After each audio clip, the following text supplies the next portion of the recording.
some kind of time in which humanity has lived, and maybe they have some fake stories in before. Any other options?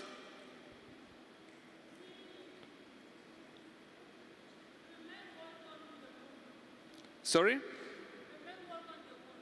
The man walked on the moon.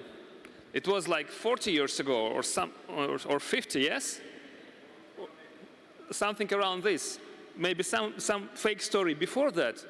One of the earliest fakes from the history of humanity. I think somebody have said it.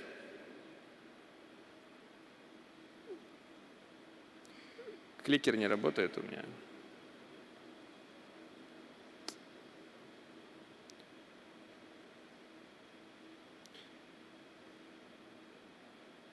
Кликер, почините мне. Sounds familiar. Flat Earth. By the way, who does think that this is a fake? I see no hands. You think this is a fake, yes? Anybody else? You. I don't see much hands, so I can assume that most of our auditors think the Earth is flat? No. So most of you think that Earth is more or less round, yes? Okay, we can agree on that. But I think you would be surprised to know that there is a community of people who think that the Earth is flat, and they do have their own society, and they even make some kind of flat Earth models to prove their views. And once I saw a documentary about them, very interesting one. A film crew, accompanied them while they were doing some experiments trying to prove the Earth is actually flat, and they failed every time. But still, they were so, say, deeply convicted in their theory, they did not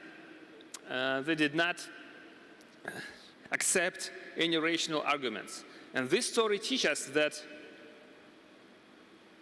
if there is some crazy theory or conspirology about something, there would be still people to believe it. This is a documentary which I'm talking about, very interesting to watch. And my next question is a little bit easier. Why planes fly? I mean, like, planes are heavy. How do they make it? How do they ascend in the air?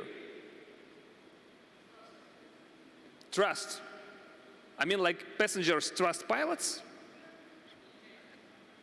Any other options? This is interesting because it may look like have nothing related to fakes, but if you say Google why planes fly, you can quickly come up with a theory of equal transit, which looks like this.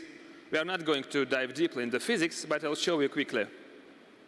Почините кликер этот уже кто-то, а? Можно сделать? If you Google it, like 95% of probability, you will come up with this picture. And interesting fact that this explanation is very popular.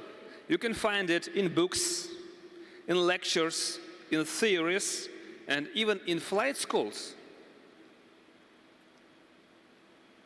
However, it's fake. Because there is an article in Wikipedia, in special. Назад, верните слайд, давайте вручную листать. Назад. Sorry guys, we are having some technical problems. We'll fix everything now. Okay, следующий слайд.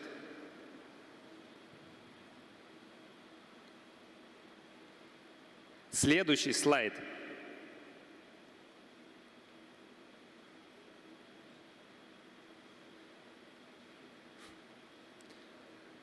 Можно следующий слайд включить?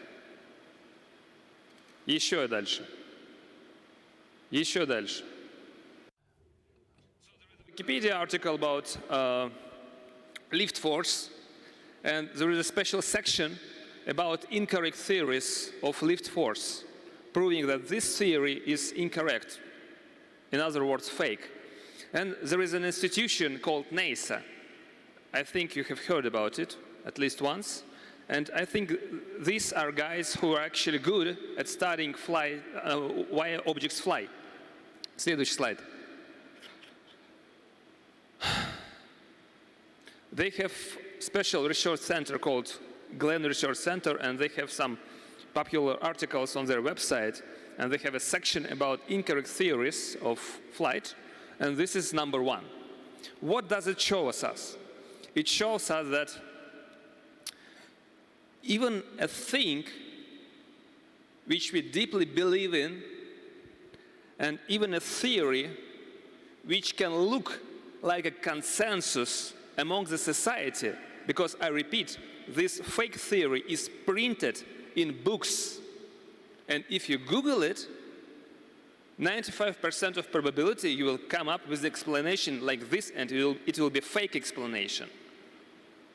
Even this kind of theory, which received a consensus among the society, can once turn fake. And this is why it is very important to always fact check, to always check sources, to always dive into the details to know the truth. And my last question is, if somebody asks you, why do actually planes fly, what are you going to tell them?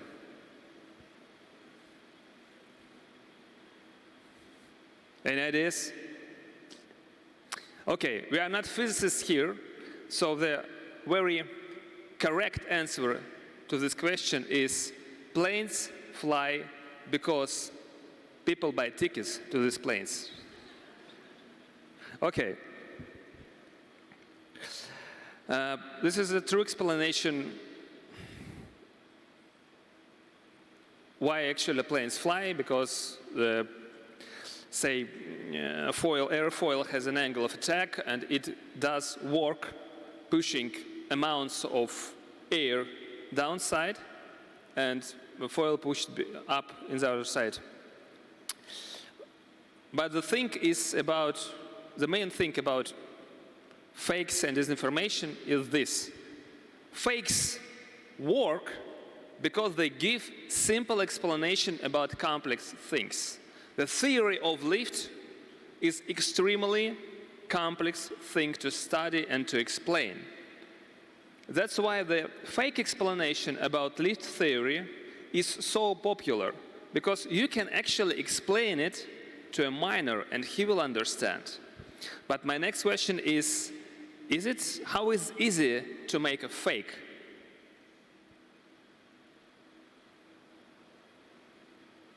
Is it easy actually? Or you should work on it, you should know a lot of things about it, and so on, etc. Easy. I can share a story. It's going to be a personal story. Maybe some of you have known there was a web blogging website called livejournal.com. It's kind of ancient one, and it still exists. And like 10 years ago, I was blogging. I had a blog on this website, and it was more or less popular. So in Russia, the blogger community was very decent, and from time to time they did organize some kind of blogger events, gathering bloggers from Russia all around in one place and discussing some things. And once they have organized such a forum, such an event, in the Republic of Belarus. And a while, like in before, we were invited to visit Belarus embassy in Russia, and I was literally walking around this embassy inside, over these corridors, and I saw like two sofas, two chairs. I sat in one of them and asked somebody to take a picture of me. This is the picture I'm talking about. So we flew to Belarus. An event began. I was sitting on the first row, just like you, and it was more or less boring. So what did I do next?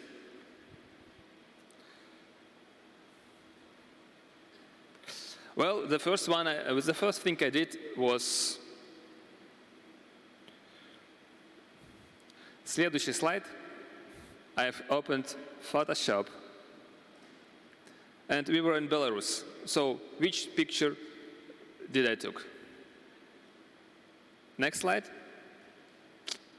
Obviously, Alexander Lukashenko. So the fun thing is, it took me like 3 minutes. 3 minutes, not more. And it was very, say, not very qualified job to do, not very high quality fake, not very high quality picture. I just cut it and voila. So it says chilling with Alexander Lukashenko, Alexander Grigorovich. It's obviously the name of Belarusian president. So my question is, does it look like fake? Not really? Why?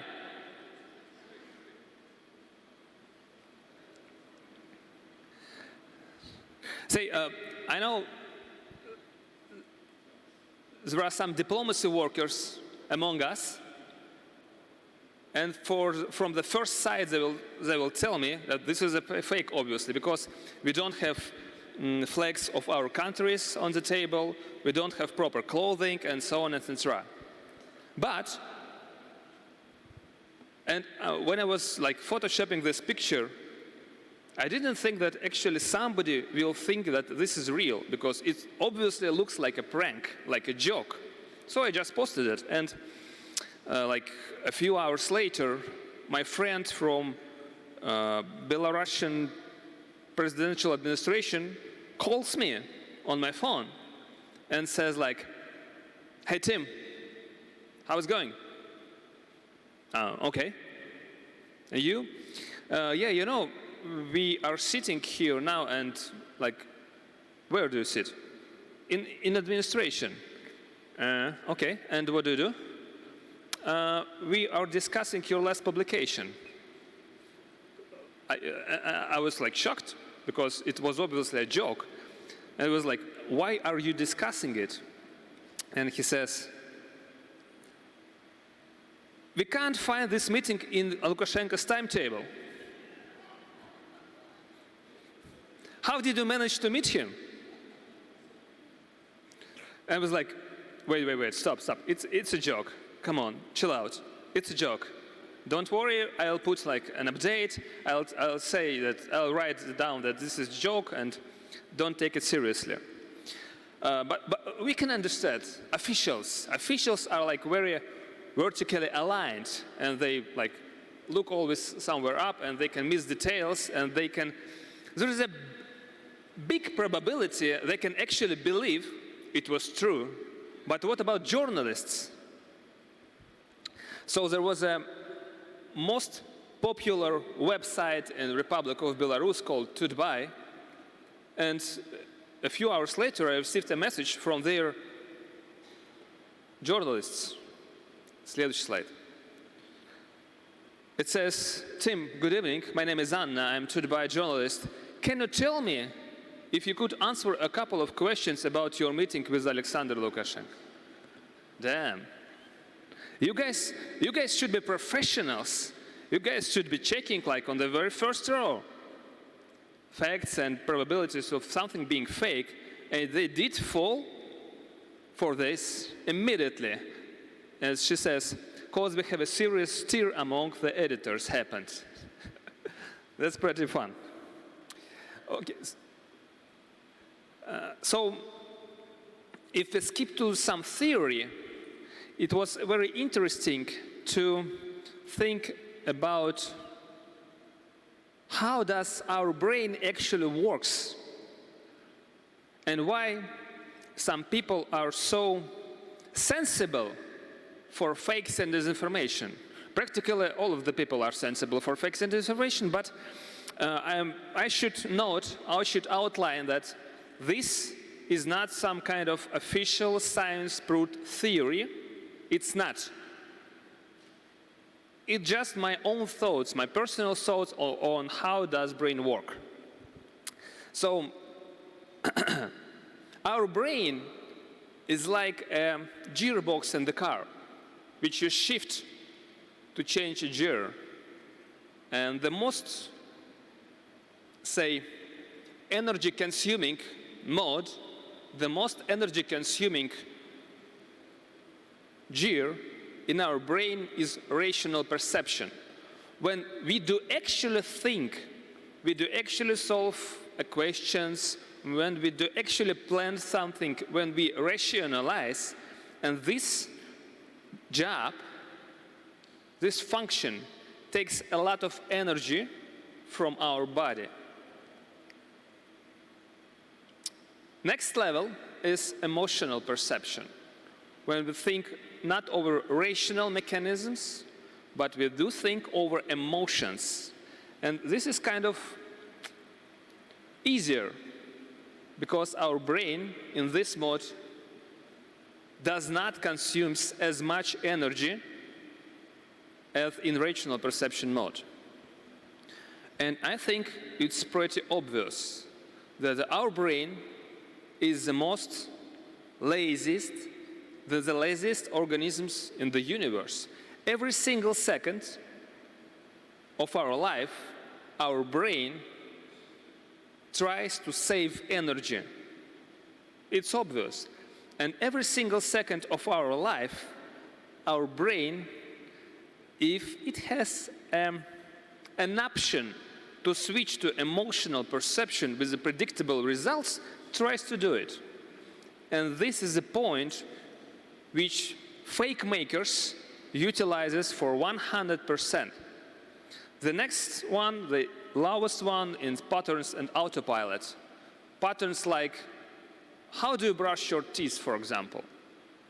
Does actually at least one people in this auditory actually thinks, how does he move his hand while brushing teeth? No, it's a pattern, it's a script. We are on autopilot. We do not consume energy while doing this because we have automated this motion. Raise your hand who drives a car. How do you do it now? How do you drive a car? You actually do everything but not driving. I mean, like, you are chatting, you are like making yourself for women, you are eating something, you are discussing on the phone, you are doing a lot of things while driving a car. And while driving a car, you do not consume much energy because you have learned to do it and you have a pattern of driving. True? But remember your very first day in the driving school. How was it? You sit like this, you are shaking, sweating, and you were analyzing rationally 100% of incoming information from the outer world. And it consumed like a lot of energy from your body.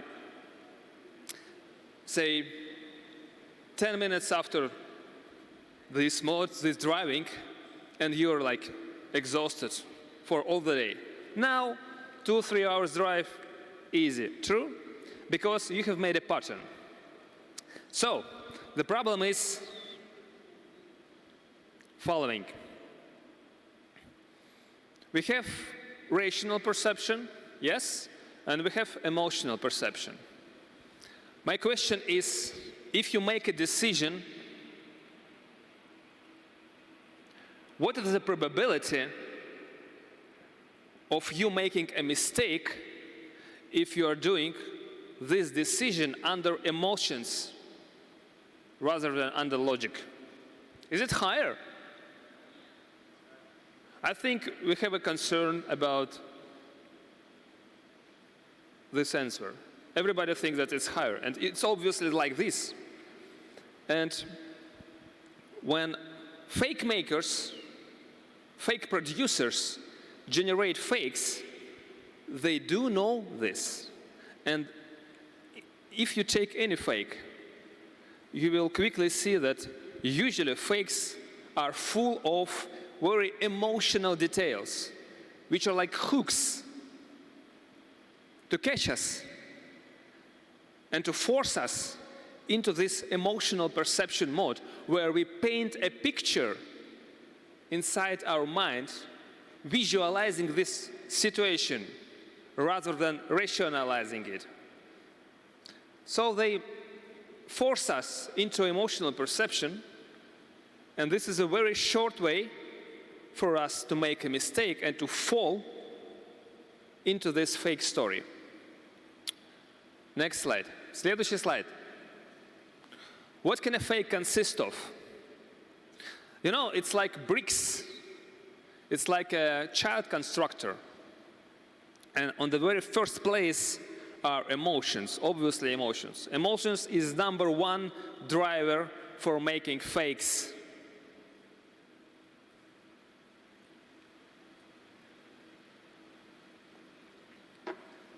They're very useful. Because when people think rationally, the probability of them making a mistake is very low, because they will analyze. But if they think emotionally, probability is much higher. So the very first aim of fake makers is to fulfill you with as many emotions as possible, to force you into this emotions mode. Second thing is a stress or danger factor. Fakes try to frighten you, to make you even more emotional, and to activate, say, self-help mechanism, which is written deeply in your subconscious mind. This can lead, for example, to the situations like COVID. Do you remember coronavirus disease? Do you remember how many fakes were around while coronavirus disease? And we have studied that, and we came up to the very interesting conclusion that fakes about coronavirus were 10 times more viral than usual ones. And do you know why? Because all of them contained a direct threat to your health and to your life. And when you were reading this fake, you were understanding that this is some information that contains a threat to your life and a solution to save yourself. For example, not taking a test and so on, etc. You have seen a lot of these kind of fakes, I guess.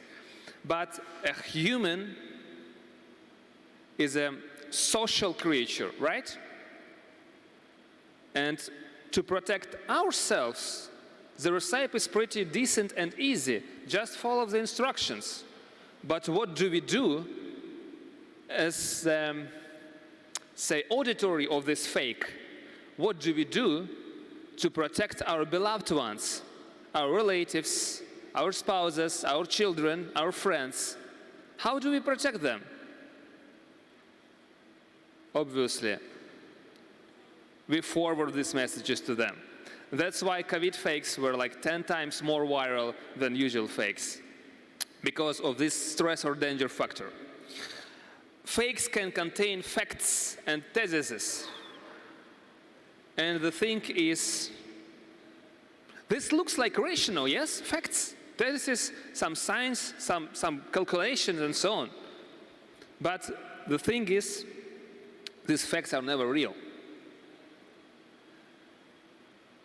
And do you know how many people will actually check these facts? 2%. 2-3% at max. Everybody other will not waste their time on that. And a fake maker knows it. A fake maker targets for like 100 people, 2 of them will check. Okay. But still, he managed to fool all other 98 people from this 100. And it was great. Indication of importance and urgency. Sometimes there is a direct writing into the fake story about this is important, this is urgent, just to drive us up a little bit. A link to reliable source. It's obvious, I think, that nobody will check it, and you cannot check it at all. For example, we had, among COVID, we had a fake about helicopters flying over Russia and spreading disinfectant. And it was very popular fake all around the world. But especially in this fake, there was a short signature, short message, additional message that this information was received from a military camp. I was like, what? Why they would actually share some information about this with a civilian? And what is this military camp? How can I check if it even exists? No, we don't have options. But people look at it and they say, oh, okay. Information from military camp, accepted. They never check.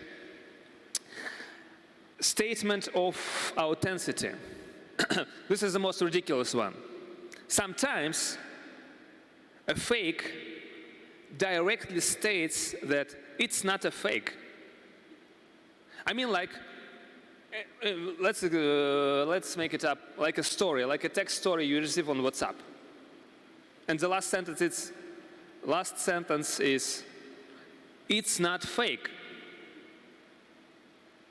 And people, again, do actually believe, because it's written here, it's not fake, so it's real. Geolocation personal data helps fake makers to enrich the story and to make it look credible. And again, they are hoping, and say very successfully hoping, that nobody will actually check. And obviously call for repost to maximize shares and virality, and call to action or non-action. Go to the streets, protests, grab your cash from ATM, and so on, etc. Следующий слайд. How to fight fakes. The universal recipe made in Russia. I think this is the most important slide, by the way. So, fighting fakes is a complex process, but it has 3 main stages. The very first one is actually a process of fighting fakes. And to fight fakes, you need 3 steps. First of all, you have to make a monitoring function. Some unit, no matter how big is it or small, it can be one man, one person, or it can be a department monitoring, like we have, like in Russia, we have a special department monitoring the mediascape all over the Russia and even broader, 24/7. So we know every time, every second what's going on. But to find a fake, to fight a fake, you have to find it first. And you have to do it as quickly as possible. So monitoring is very important. The monitoring as a process does not produce fakes as a result. People who do monitoring, they do not give you fakes, they give you stories you have to check. So before debunking the fake, you have to verify it. You have to actually check yourself, is the story is actually true or not? And sometimes this could be a complex process. The third one is actually debunking, because it's good if you found a story. It's good if you analyzed it and found out that it's actually a fake, but still you have to debunk.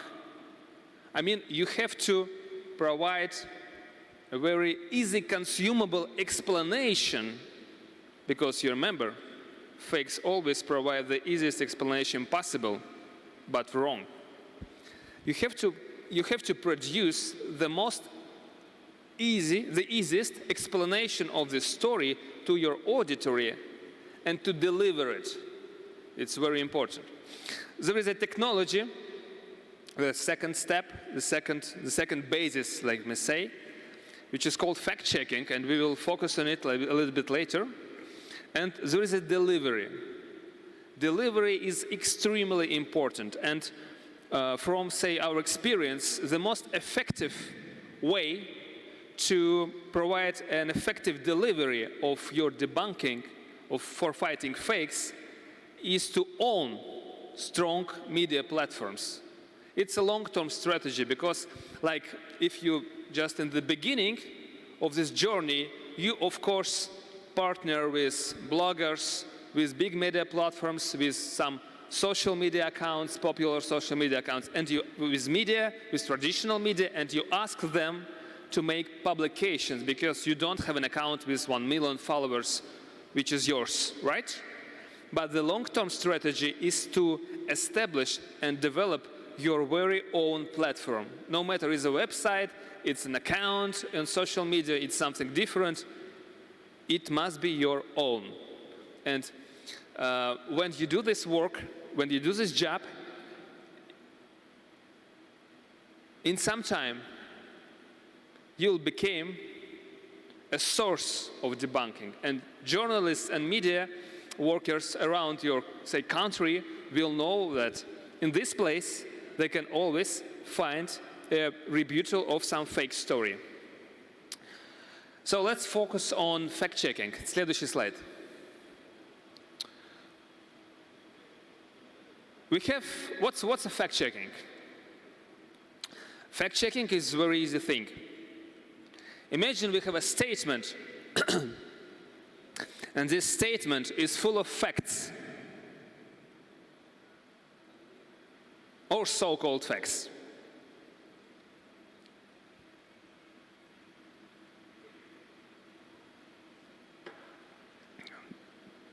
The fact-checking process is pretty simple. You just take these facts one by one and try to verify them independently. So we have a small game here. It's a story about village of Krivoye in Belgorod region, where some Captain Prokhorov suffered as a result of fire at the natural gas distribution station after a drone attack. Can you tell me facts from this story? I mean, stated facts.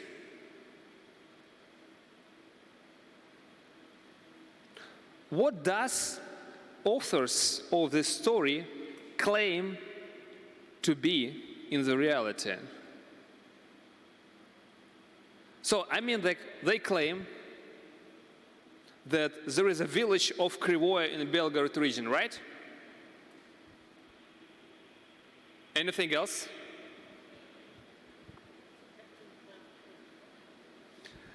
The fact that there is a Captain Prokhorov in this village, second one, yes. Next one? That there is a fire, right? That there is a natural gas distribution station, that there was a drone attack, right? The thing is, some facts are heavy to check, are difficult to check, because we cannot, sitting from here, we cannot check if there was a drone attack here. Maybe we can try to scrap some medias and so on, but you know, news are not very speedy these times, and time is playing against us. But can we check if there is a village of Krivoye in Belgorod region? Easy, you just open a map. Can you check if there is a natural gas distribution station over there? Oh, actually, yes. You can look at satellite images and you can find the exact location and understand if it's a gas distribution station or not. That's pretty easy. What else?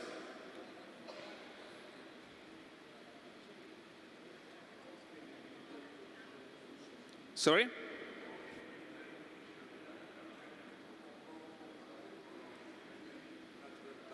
distribution, sir. How can Can you please repeat in the mic? Thank you. Yes. How can a military official as a captain do as a natural gas distribution center? I don't know. It's claim story, you know.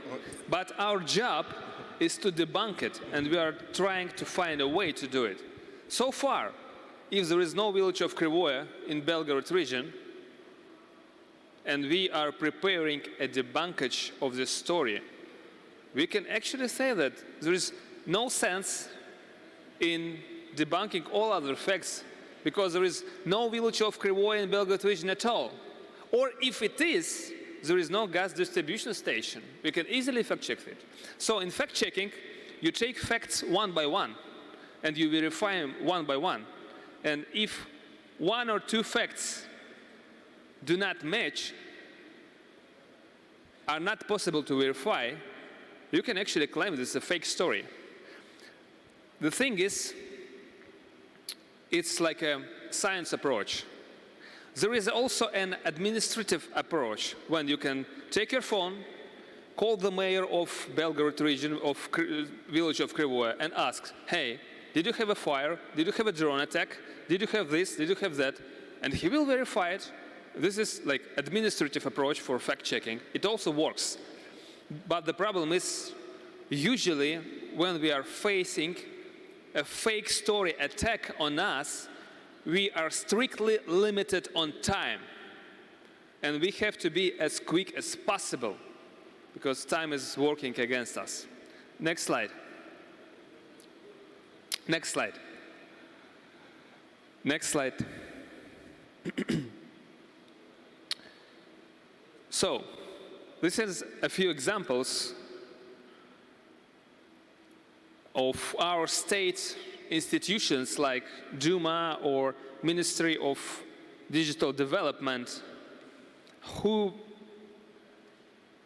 among other publications in their social media, sometimes debunk fakes, and they do it very directly. And they don't have any problem about this. They don't have any editorial problem about this, because they are speaking very strictly that there is a story, and this story is fake, and it's very effective. В какую сторону надо кликер? Ага, отлично.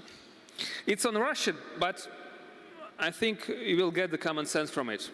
This is a fake about helicopters flying around Russia and spreading disinfectant. And it's written that helicopters will fly from 11 p.m. to 5 a.m. and people should close all the windows and balconies and do not go out after 11 p.m. Message is from military camp. They asked to distribute. This fake was very popular in Russia. In Russian community, there is not a single person who did not receive it from his relatives, from his moms and dads. The second picture is very illustrative, because it's actually a message from a mom to some daughter, and daughter says, "Mom, no, not you."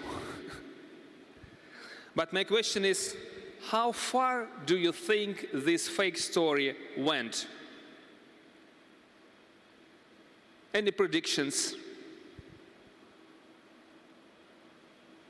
We found it in Russia.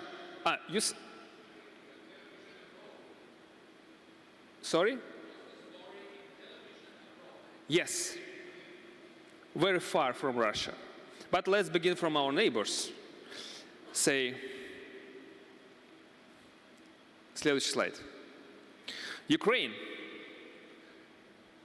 State Security Service of Ukraine had to debunk the exactly same story on their Facebook page. Next slide.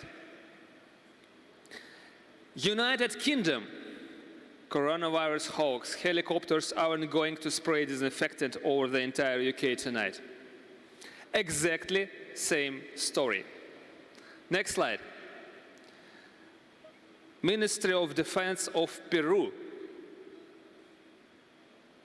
on their X account, then Twitter, now X, they published the debunkage of this story. And can you spot one common thing among all these examples?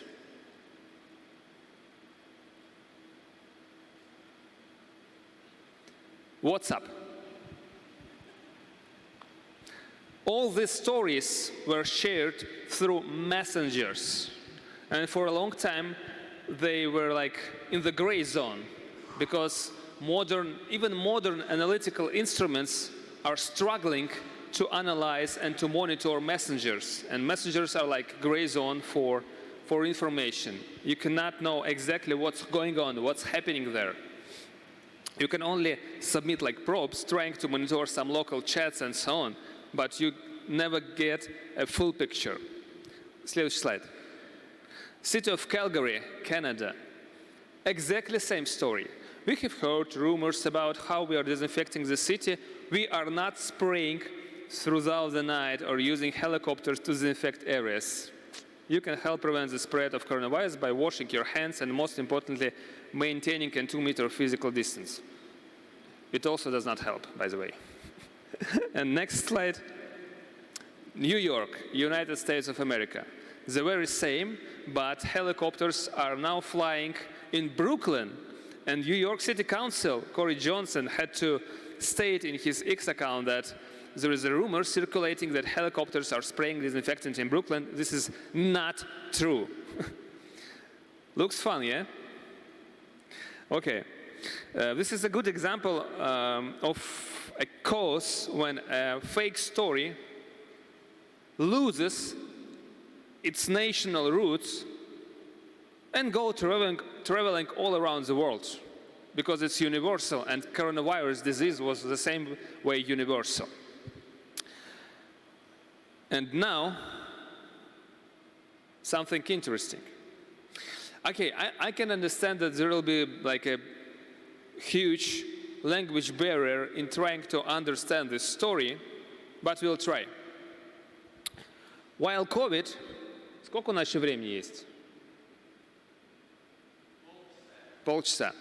While COVID, we found a story of a veteran in some south regions of Russia who was not allowed to go on the street and breathe fresh air.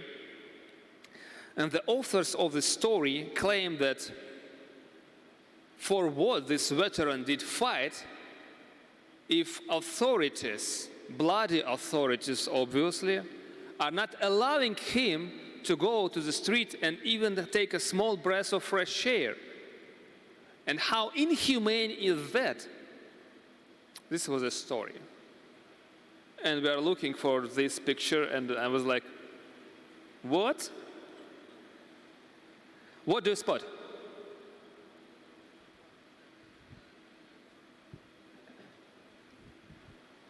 The quality is low and picture is not good, it's pixelated. But it's the same way it happens in reality. In reality, you don't have like full HD fake picture. It's the same way pixelated and bad quality. So we are very real in debunking exactly this story.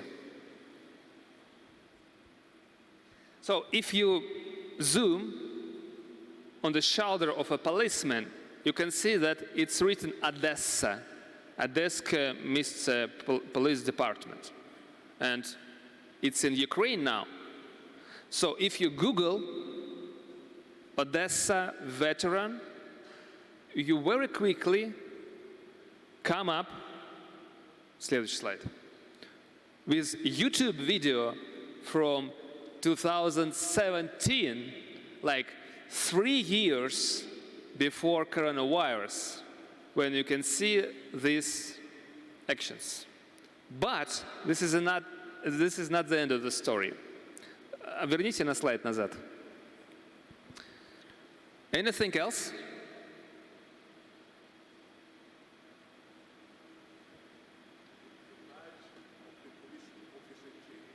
Yeah, and what about medals?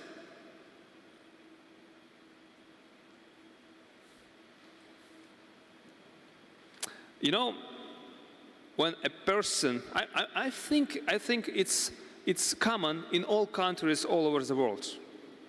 If you receive a medal, and it's honored medal, there are strict rules on how do you handle it, or on where do you place it on your card, right? I mean, like, it's the same everywhere.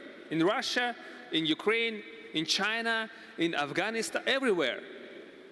It's the same. There are strict rules on how do you handle an award. But here, it's like toys on a Christmas tree. Doesn't it look suspicious? It does. And Odessa's journalists made a story about this man in 2018, and they found out that he was born in, следующий слайд, здесь стоп, 1931. Meaning that when the Great War began, Second Great War began, he was like 10 years old, yet 8. And he had no possibility in participating in it and actually gaining all these medals. And it turns out this is a well-known Odessa scammer who just bought this kind of medals somewhere on like flea market, and for a few years pretty effectively scammed local authorities for some perks. Okay, let's move on. Следующий слайд. Так, здесь мы будем очень долго листать. Надеюсь, кликер работает. I'll show you one nice example on how we can debunk fake almost online. Oh, this is back. Okay. So there is an extremist movement called Atesh, and they claim that they are guys who actually sit in Crimea and ready to fight and like hiding underground with some military weapons, with some like ammunition and so on. And once they released a video where they stand in front of some fence in some place, unknown place, and they claim that they are in the city of Jankoy. It's a city in Crimea. And their message was, say, pretty terrifying, that we are here, we are ready to fight, we are ready to uncover ourselves when like the other army comes up, and so on, etc. So, is there any way to prove this story a fake? I mean, like, they're real, but if there is any way to prove that they are not in Crimea, this could be very tricky. Because if we do look at the details, we don't have much to find, right? Like clothes, but clothes could be different. We cannot tell if the guns are real or not because the quality is very low. And the only thing we have is a fence, a concrete fence, some bushing, and some electric lines on the background, right? I will show you how we did debunk it. So if we zoom, we see the electric lines. And they do look like railroad electric lines. And if we zoom a little, следующий слайд, здесь стоп. We see the isolator. You have seen them a lot. Like an isolator is a grid of ceramic plates by which an electric wire is handed to the pole.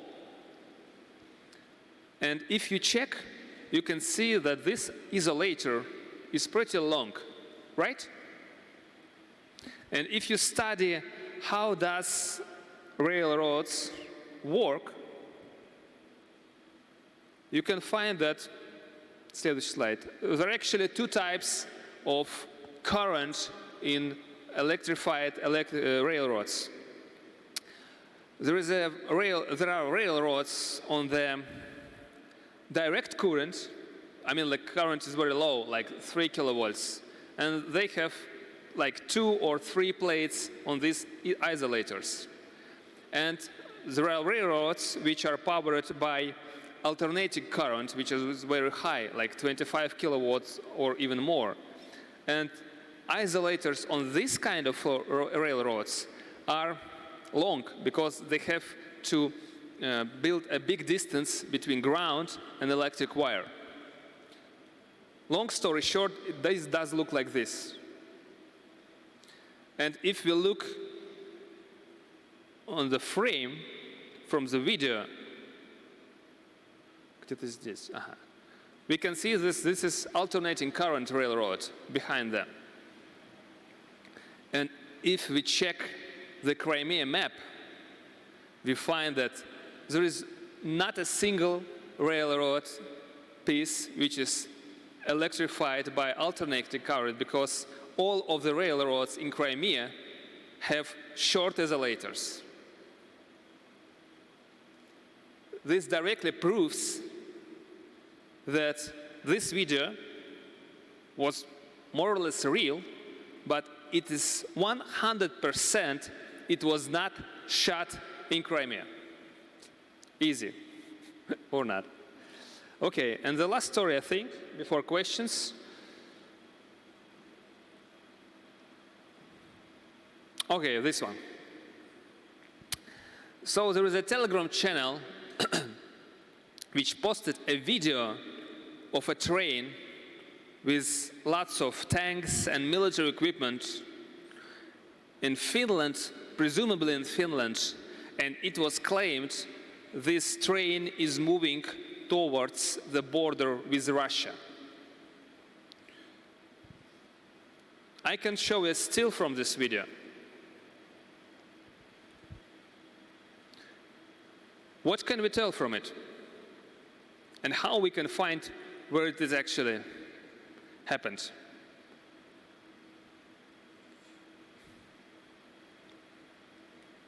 The single still. Any ideas? Maybe some details on this picture.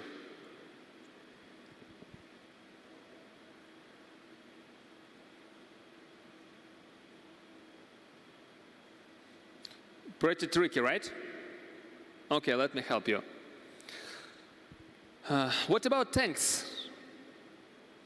Are they Western type or Russian type? They are not a type, they are Western. This is basically Abrams tank. What about architecture?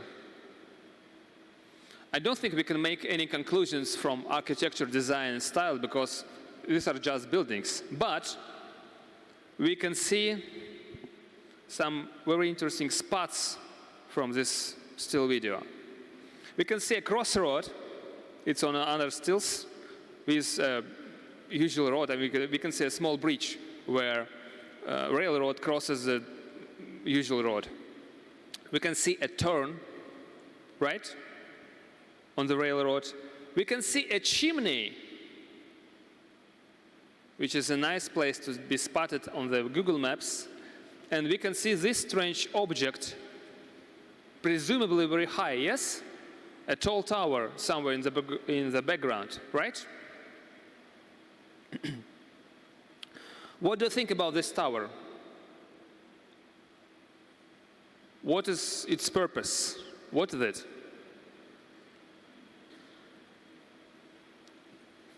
This one? Any ideas?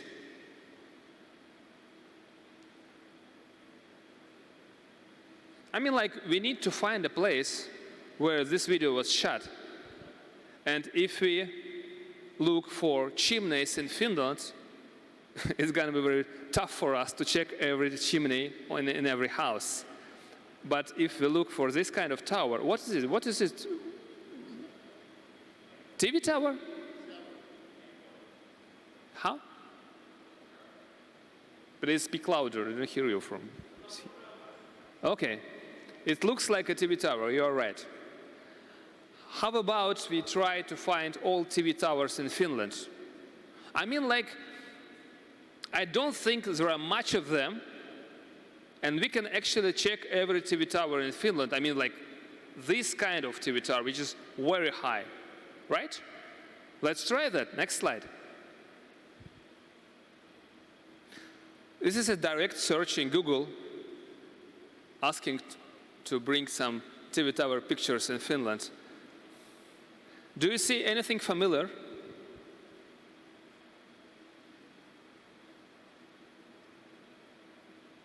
This one, yes? Right? Similar or not? I think it's pretty similar. And if we check where is it, we quickly find a city in Finland which is called Tampere.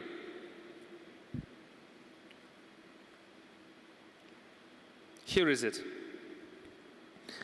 What's nice about this city is, among having a nice TV tower, it has only 3 railroads coming to it. Not very much, right? So we can trace the path of every railroad in this town, looking for a place which is similar to this one we saw on the video, right? I remember that a railroad on the video had a big turn. Where on the map we can see such kind of a turn of the railroad?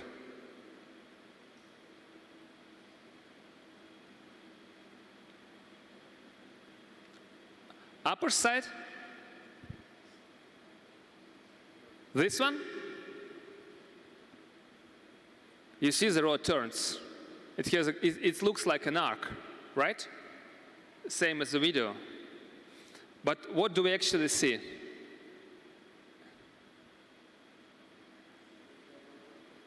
Can you see a chimney from space?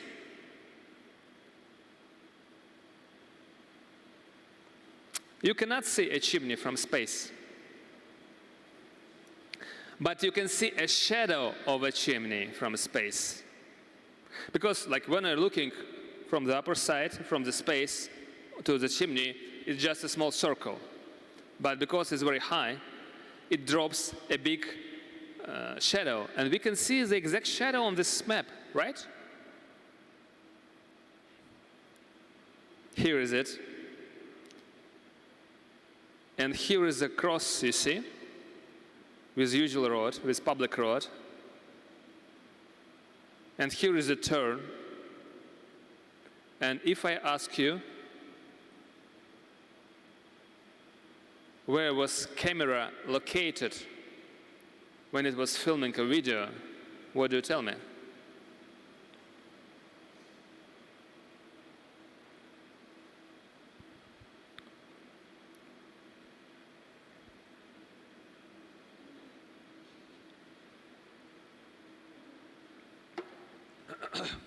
It was here.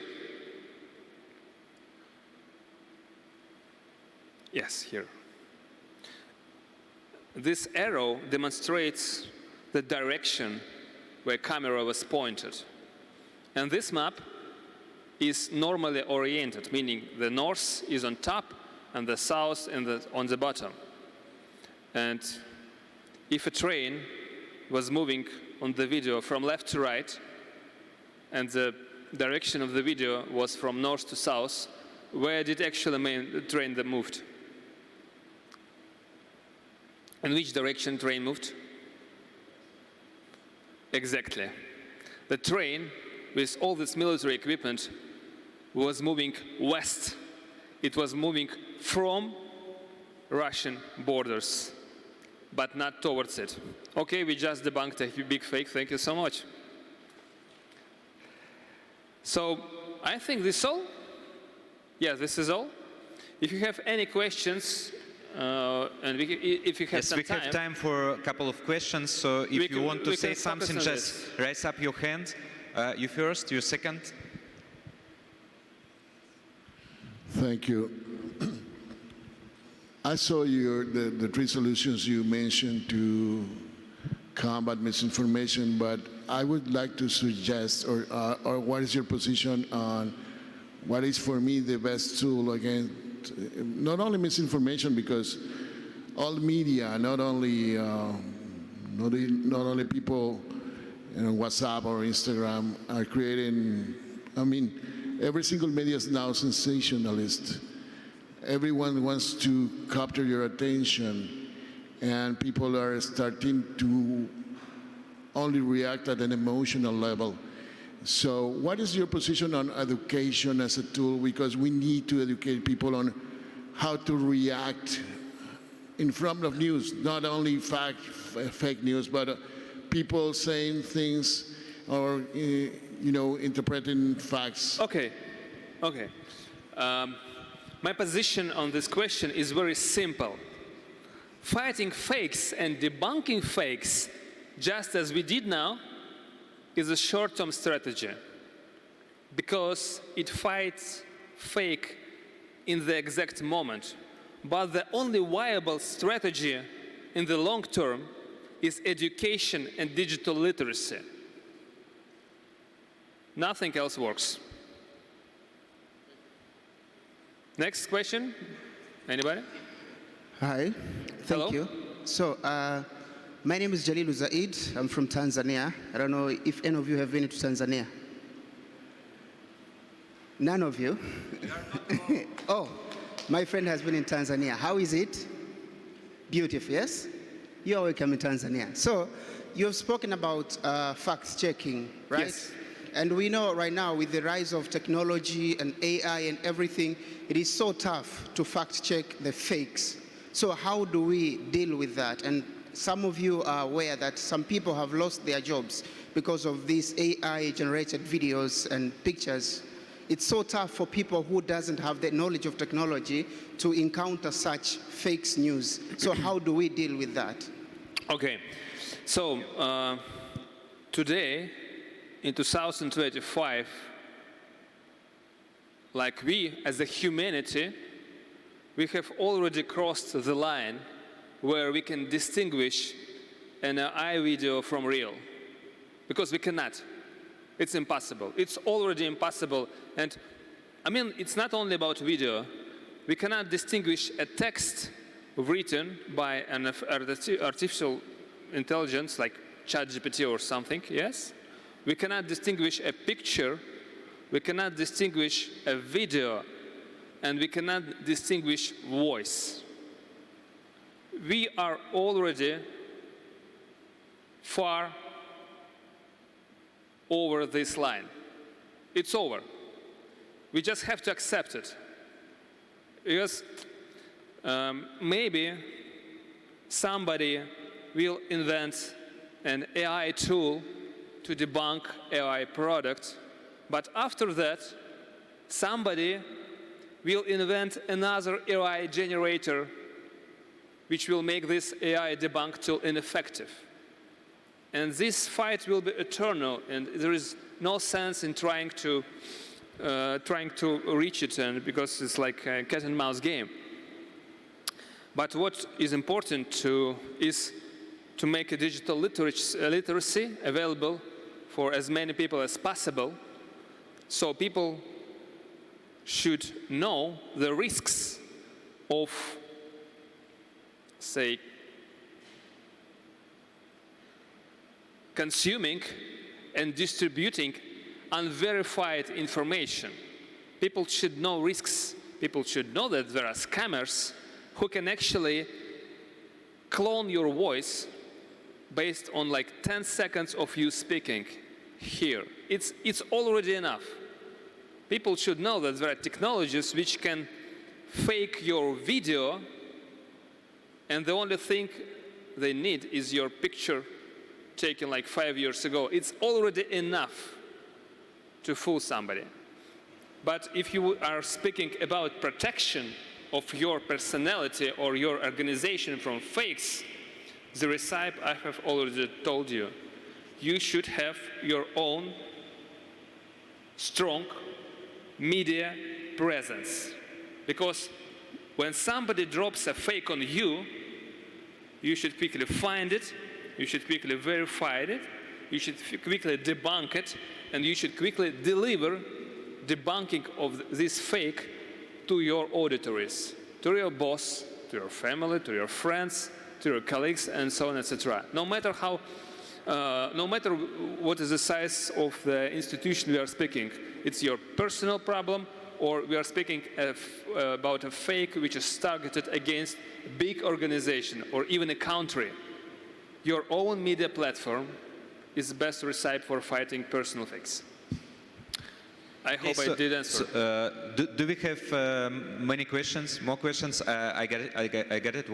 One second. So we don't have enough time to discuss all questions now, but after this section ends, we go to coffee break, and we will get about 25 minutes for networking, and you can discuss each other with Timofey, we personally, but I have promised to you to give a question, and it will be the last question, but after that we go at the coffee break zone, and we'll ask all questions you want to ask Timofey and another fact-checking from Global Fact-Checking Network. Please. Thank you, brother. Thank you, sir. Okay. I'm from Mali, West Africa. From Mali? Mali, yes. Okay. My presence is here in this country today is a special thanks to Russia. In the history of our country, no country on the face of earth who been there to help us the most when we need it. So it's a blood friendship. We live together, we work together, we die together. Yep. Thank God, in 2012, before this social networking thing was not developed in my part of the continent. So for 500 men, French International, and all big propaganda West media was able to conquer my country in 2012.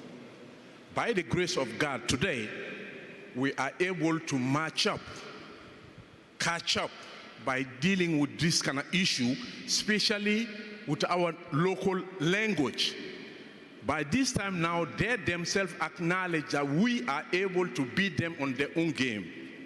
But my question to you, the solution you say that we need it, in my part of the world, the majority of the population don't know how to read and write.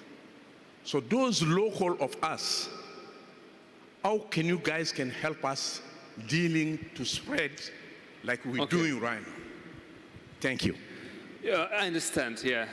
So there are people who actually do not know how to read and how to write. But you know what? They do still consume information. And do you know what they do? They watch videos. Do they? Yes, they do watch videos. And I'm coming back to the delivery and debunkage of the fakes. When you produce debunkage, when you produce a story, it must be viable, it must be easy to understand, and it must be easy consumable. And I think it's pretty well known and obvious that in 2025, people do not read texts in majority. They do watch videos. So the solution is debunk fakes in videos. It's hard to produce. It takes you a lot of resources to produce, like a short clip somewhere on TikTok or Instagram or wherever. But you still have to do it. That's all. Videos. They will understand. Okay, so thank you.